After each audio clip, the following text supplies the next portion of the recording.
Xbox spins a good yarn about classic titles and things and backwards compatibility.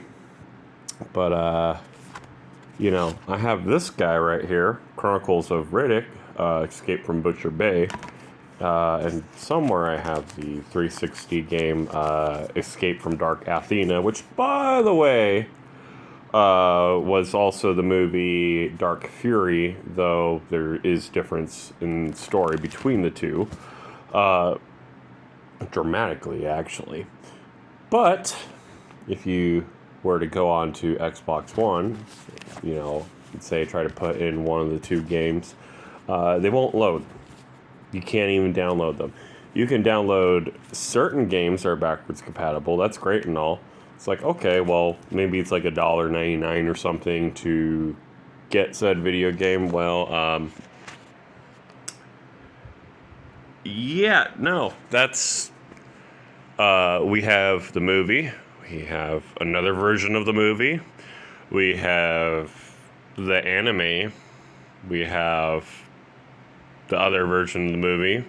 The other version of the movie. And the unrated version of the movie. And I don't even see Pitch Black on there. So, like, Xbox is so fucking stupid, they don't know that Pitch Black is a Riddick movie.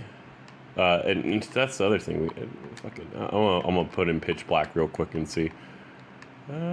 Pitch.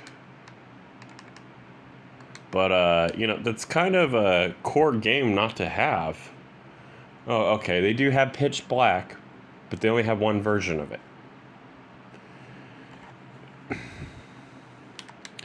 Regardless, I mean, when I think of stealth games that are also shooters, that are sci-fi in nature, let's see, there's like 2 missions in Halo. That's about it. In the entire franchise, there's like 2 stealth missions, and both of them are in Halo 1 and 2, respectively. It's almost like they just kind of did away with all that for some unknown reason. I guess there's that. There's Area 51, if you have that for the original Xbox, which, by the way, you also can't play on the Xbox One. No backwards compatibility. And that's about it. I mean, the only other things is like Call of Duty, but does Call of Duty really count as sci-fi? I mean, come on.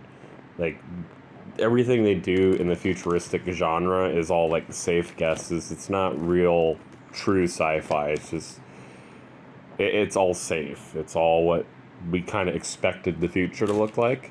Whereas Pitch Black, if you go watch that movie, like, even today, that type of sci-fi is fucking radical. It is way out there. There's the, like, Alien kind of killed the idea, so to speak, and fucking, like, the idea of killer aliens and whatnot has been a used trope. But how they present the possible future and how the world works in itself is extremely radical.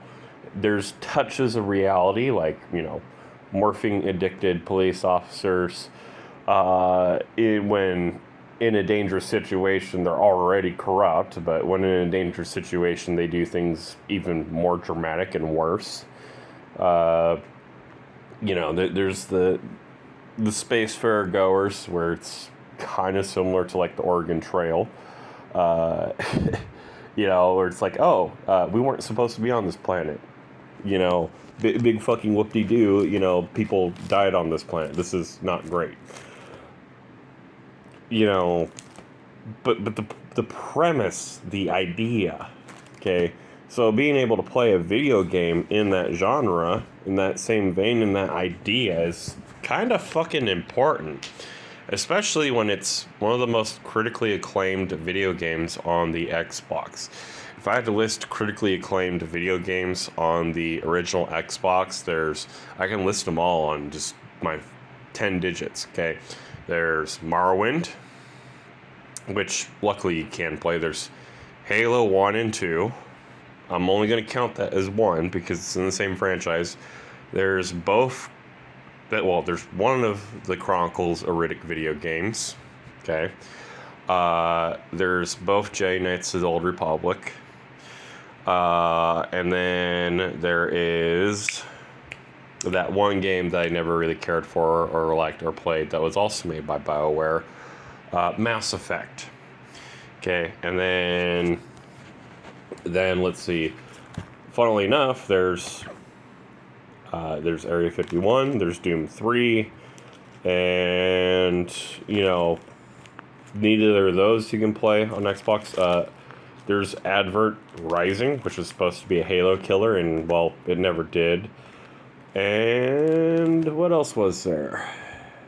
Oh, there's Pirates of the Caribbean made by Bathsheba, which was the game they made before making Morrowind, which you also can't play on the Xbox One.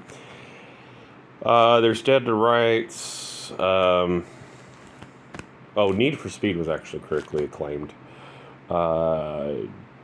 And by critically acclaimed, I mean, like, these games won video game awards. None of the 007s ever did, which is not surprising. On the original Xbox, there's Commando Strike Force, which I have. That's all. There's Conker's Bad Fur Day, which was a crappier remake of the original from the Nintendo 64. It was basically completely censored and, kind of ruined the point of even having it. Which I guess you could pay like $4.99 for that. I don't know. I never really was a fan of Conker's Bad Fur Day, just because, and this is not even a slight on the game, it's just because collectors out there have priced that out of my region. I'm not spending $90 on a Nintendo 64 game, and I'm certainly not spending that much on an original Xbox disc for a censored version.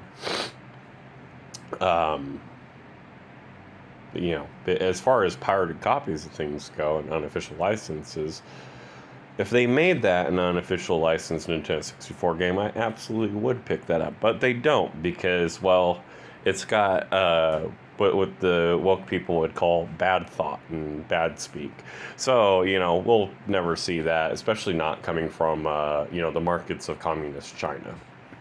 Because they don't like free thinking over there. But apparently, neither does Microsoft, by the fact that all the games that are outside the safe and the usual genre and the nature of things and the meta are not available for backwards compatibility. Kind of funny how that works.